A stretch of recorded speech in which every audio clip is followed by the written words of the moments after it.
ہمارا، سب سے بڑا نبی ہمارا، سب سے بڑا رسول ہمارا، سب سے بڑی کتاب ہماری، مگر اس کے باوجود آج پوری دنیا میں مسلمان ذلیل ہو رہا ہے۔ آج داڑھی والوں کو دیکھ کر لوگ ٹیررسٹ کہہ رہے ہیں، آج مسلمانوں کے چہروں پہ دوسری قومیں تھوک رہی ہیں۔ کبھی سوچا اس کی وجہ کیا ہے؟ اس کی وجہ یہ ہے کہ مسلمان ہر دور میں اہل بیت کا غدار رہا ہے۔ میں خود مسلمان ہوں، مگر بولوں گا وہی جو حق ہے۔ میں تمہیں امپریس کرنے تھوڑی آیا ہوں، میں اللہ کی رضا کی خاطر آیا ہوں۔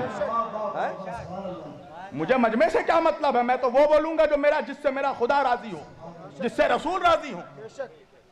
کبھی تم نے سوچا کہ کربلا کے میدان میں امام حسین کو قتل کرنے کون آیا تھا؟ کربلا کے میدان میں امام حسین کو جو لوگ قتل کرنے آئے تھے وہ کیا آر ایس ایس کے ورکر تھے؟ بجرنگ دل کے سپاہی تھے؟ ہاتھوں میں ترشول لے کر آئے تھے؟ ماتھے پہ ٹیکا لگا کر آئے تھے؟ بھگوا چولا پہن کر آئے تھے؟ کہا نہیں، حسین کو قتل کرنے والا کوئی ہندو نہیں تھا، کوئی بجرنگ دل نہیں تھا، کوئی آر ایس ایس نہیں تھا۔ حسین کو جتنے لوگ قتل کرنے آئے ان میں سے کوئی حافظ تھا، کوئی قاری تھا، کوئی مفتی تھا، کوئی مولوی تھا۔ اب کلمہ پڑھ پڑھ کر اپنے نبی کے نواسے کو قتل کیا۔ علامہ اقبال نے کہا کہ کیا تماشا ہوا اسلام کی تقدیر کے ساتھ، کیا تماشا ہوا اسلام کی تقدیر کے ساتھ، قتل شبیر ہوئے نعرہ تکبیر کے ساتھ۔ حسین کا ذبح کرنے والا ہر ہر مہادیو کا نعرہ نہیں لگا رہا تھا، اللہ اکبر کا نعرہ لگا رہا تھا۔ ایک ہندو شاعر ہے جس کا نام ہے ماتھر لکھنوی، یاد رکھنا، اس نے ایک شعر پڑھا، آج تک ہندوستان میں کسی مولوی میں ہمت نہیں ہوئی کہ اس ہندو کا جواب دے سکے۔ وہ ہندو ہو کے کہتا ہے ماتھر لکھنوی کہ خدا کا شکر ہے ہم ہندوؤں میں۔ دیکھو ایک ہندو کیا کہتا ہے، کہتا ہے خدا کا شکر ہے ہم ہندوؤں میں کوئی شبیر کا قاتل نہیں ہے۔ وہ کہتا ہے دیکھو ہم کافر ہیں، بت پرست ہیں، ساری خرابیاں ہم میں ہیں، مگر ہم نے نبی کے نواسے کو قتل نہیں کیا۔ اے مسلمانوں، تم حافظ ہو، تم قاری ہو، تم مولوی ہو، تم مفتی ہو، مگر تم نے کلمہ پڑھ پڑھ کر اپنے نبی کے نواسے کو قتل کیا۔ بتاؤ ہے کوئی جواب؟ ہے کوئی جواب؟ آج دیکھو 1400 سال ہو گیا، کتنا بڑا ظلم ہے۔ کل بھی اہل بیت پہ ظلم ہوا، آج بھی اہل بیت پہ۔ دیکھو تم اہل بیت کا جب جلوس جلسہ کرو، اہل بیت کا ذکر کرو، تعزیہ اٹھاؤ، علم اٹھاؤ، دیکھو کوئی ہندو آبجیکشن نہیں کرے گا، کوئی سکھ آبجیکشن نہیں کرے گا۔ آبجیکشن کون کرے گا؟ مسلمان کرے گا، کلمہ پڑھنے والا کرے گا۔ ہم نہیں جلوس اٹھنے دیں گے، نہیں علم اٹھنے دیں گے۔ تو یہ آل محمد سے تمہاری جو یہ دشمنی ہے، اللہ نے تمہیں ذلیل کر دیا پوری دنیا میں، اور اسی طرح ذلیل ہوتے رہو گے، ہر جگہ مار کھاؤ گے تم۔ ہندوستان میں جس طرح کتوں بلیوں کی طرح تمہیں لوگ مار رہے ہیں، تمہاری اوقات اتنی ہے مسلمانوں کہ تمہاری جان ایک جانور سے بھی سستی ہو چکی ہے ہندوستان میں۔ ایک جانور کی وجہ سے مسلمانوں کو ایک بھیڑ مار کے نکل جاتا ہے، کوئی انصاف کرنے والا نہیں ہے۔ بتاؤ مجھے، جب مارا گیا جانور کے نام پہ مسلمانوں کو، تو مارنے سے پہلے مارنے والے نے پوچھا تھا تم شیعہ ہو، سنی ہو، وہابی ہو، بریلوی ہو، دیوبندی ہو؟ مارنے والا نہیں سوچتا کہ وہابی ہے، بریلوی ہے، مفتی ہے، کیا ہے، کچھ نہیں سوچتا۔ وہ تو یہ دیکھتا ہے کہ مسلمان ہیں۔ تمہاری حیثیت ایک جانور کے جان سے بھی کم ہو چکی ہے۔ کبھی سوچا بیٹھ کر انصاف سے، کبھی سوچنا کہ ریزن کیا ہے، وجہ کیا ہے؟ وجہ ہے اہل بیت کی غداری، وجہ ہے نبی کی آل پاک کی غداری۔ تمہیں اہل بیت کے ذکر سے تمہارے سینوں میں پوائزن دوڑ جاتا ہے۔ اہل بیت کا ذکر ہونے سے، حسین کا ذکر ہونے سے تمہیں تکلیف ہوتی ہے۔ کبھی سوچا کہ حسین کون ہے؟ حسین وہ ہے کہ جس کے لیے نبی نے فرمایا الحسین منی وانا من الحسین، حسین مجھ سے ہے، میں حسین سے ہوں۔ اللہ اکبر۔ جنت جانا چاہتے ہو؟ 70 حوروں سے شادی کرنا ہے؟ ابے سوچا بھی ہے کمینے کہ جنت کا سردار تیرا باپ نہیں ہے، حسنین کریمین ہے۔ نبی نے فرمایا الحسن والحسین سیدہ شباب اہل الجنہ، میرے دونوں نواسے حسن اور حسین جنت کے جوانوں کے سردار ہیں۔ رسول اللہ صرف امام حسین کو پیار نہیں کرتے تھے، چومتے نہیں تھے، امام حسین کے جسم کو سونگھتے تھے۔ صاحب سر شہادتین نے لکھا کہ صحابہ کرام نے پوچھا یا رسول اللہ، یہ آپ بوسہ لیتے ہیں، چومتے ہیں، سمجھ میں آتا ہے، سونگھتے کس لیے ہیں؟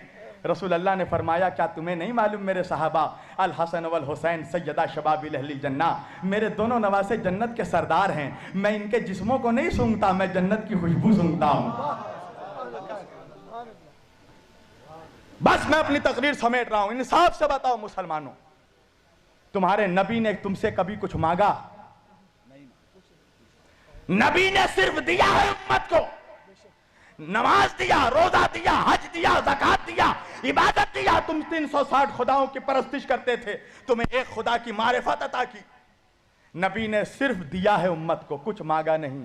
ایک چیز مانگی ہے میرے نبی نے، اللہ اکبر، وہ بھی نہیں دے سکتے اپنے نبی کو، ایک چیز مانگی ہے، قرآن کی آیت ہے سورہ شعراء کی۔ نبی نے فرمایا قُلْ لَا أَسْأَلُكُمْ عَلَيْهِ أَجْرًا إِلَّا الْمَوَدَّةَ فِي الْقُرْبَى، دیکھو مجھے میرے اہل بیت کی محبت دے دو، میری آل کی محبت دے دو۔ اگر تم مجھے کچھ اجر دینا چاہتے ہو، اجرت دینا چاہتے ہو، تو میرے گھر والوں سے محبت کرو۔ یہی محبت کا صلہ ہے کہ نبی کو ابھی 50 سال نہیں ہوئے گزرے ہوئے، 11 ہجری میں نبی پردہ فرمائے ہیں اور 61 ہجری میں کربلا ہوئی ہے۔ کبھی تم نے سوچا کہ 50 سالوں میں مسلمان اتنا غدار ہو گیا؟ کبھی سوچا کہ حسین کا قتل کرنے والا کون تھا؟ کبھی سوچا؟ یزید کے لشکر کا کمانڈر عمر ابن سعد کون تھا؟ یہ رسول اللہ کے جید صحابی کا بیٹا، حضرت سعد ابن ابی وقاص رضی اللہ تعالیٰ عنہ کا بیٹا۔ کون؟ عشرہ مبشرہ میں جو صحابی ہیں، حضرت سعد ابن ابی وقاص کا بیٹا تھا عمر ابن سعد ابن ابی وقاص، جو یزید کے لشکر کا کمانڈر تھا۔ حسین کا سر کاٹ کے نیزے پہ اٹھانے والا کون تھا؟ کبھی سوچا؟ سنان ابن انس کون تھا؟ حضرت انس ابن مالک رضی اللہ تعالیٰ عنہ کا بیٹا، انس ابن مالک کا بیٹا۔ کبھی سوچا؟ کون لوگ تھے جو حسین کو قتل کرنے آئے؟ کون لوگ تھے جو حسین کو قتل کرنے آئے؟ کیا ہندو تھے؟ ہندوستان سے گئے تھے؟ کہاں کے تھے وہ لوگ جن کے باپ داداؤں نے نبی کے ہاتھوں میں کلمہ پڑھا، ان کی اولادوں نے نبی کے نواسوں کا قتل کیا؟ کیا یہ نبی کے اولادوں سے انصاف ہے؟ کیا یہی اجرت تھی جو نبی نے مانگی؟ کیا کہا میرے نبی نے کہ بس میرے بعد میرے اہل بیت کا خیال رکھنا، میری آل سے محبت کرنا؟ آج دیکھو عجیب طرح کی آج سیدوں کے خلاف تقریریں ہو رہی ہیں، سیدوں کے درمیان فرق کیا جا رہا ہے۔ دیکھو وہ عبادت گزار سید، وہ گناہگار سید۔ اللہ اکبر، سمجھو کہ آل رسول کی عظمت کیا۔ بس میں آخری بات اور تقریر سمیٹ رہا ہوں۔ سمرقند کا واقعہ ہے، سمرقند کا۔ سمرقند میں ایک آل رسول بی بی عورت سیدہ تھی، آل رسول تھی۔ وہ سمرقند آئی ہوئی تھی اپنے بچوں کے ساتھ۔ وہ راستہ بھٹک گئی تھی، راستہ بھول گئی تھی۔ رات کا وقت آیا، کہاں جائے؟ پردیس شہر، پردیس نگر۔ اس نے پوچھا لوگوں سے کہ لوگوں یہاں پر یہ بتاؤ کہ مسلمانوں کا علاقہ کون سا ہے؟ لوگوں نے بتایا فلاں علاقہ مسلمانوں کا ہے۔ اس نے کہا کہ مسلمانوں کا سردار کا گھر کون سا ہے؟ لوگوں نے دکھایا کہ سردار کا گھر وہاں ہے۔ وہ سیدہ، وہ نبی کی بیٹی، نبی کی اولاد، اس نے جا کے اس مسلمانوں کے سردار کے گھر میں دروازہ کھٹکھٹایا، دروازہ کھولا، کہا کون ہو تم؟ وہ بی بی کہنے لگی کہ میں سیدہ ہوں، سیدانی ہوں، تم جس نبی کا کلمہ پڑھتے ہو میں اس کی اولاد ہوں۔ دیکھو میں راستہ بھٹک گئی ہوں، میرے ساتھ میرے 2 معصوم بچے ہیں، مجھے ایک رات کے لیے اپنے گھر میں پناہ دے دو، میرے بچے بھوکے ہیں، میرے بچوں کو کھانا دے دو۔ پتہ ہے اس نے جواب کیا دیا؟ دیکھو مسلمانوں کی وفاداری، بے وفائی دیکھو، اب پھر سوچنا تمہارا یہ انجام کس لیے ہو رہا ہے۔ مسلمان سردار ہے، اب وہ کہتا ہے کہ اچھا سیدانی ہو، سید زادی ہو؟ کہا ہاں۔ کہا تو لاؤ شجرہ پیش کرو، ثبوت دو کہ تم سیدانی ہو، سید زادی ہو۔ وہ بی بی تڑپ کر رو کر کہنے لگی کہ میں اجنبی ہوں، مسافر ہوں، یہاں شجرہ کہاں سے لاؤں؟ ثبوت کیا میں ثبوت دوں؟ میں اللہ اور رسول کی قسم کھا کر کہہ رہی ہوں، تو جس نبی کا کلمہ پڑھتا میں اس کی بیٹی ہوں، اس کی اولاد ہوں، مجھ پر بھروسہ کر، میرے بچے بھی دونوں سید ہیں، میرا شوہر بھی سید ہے، ہمیں پناہ دے دو ایک رات کے لیے۔ وہ کہتا ہے نہیں، پہلے ثبوت دو۔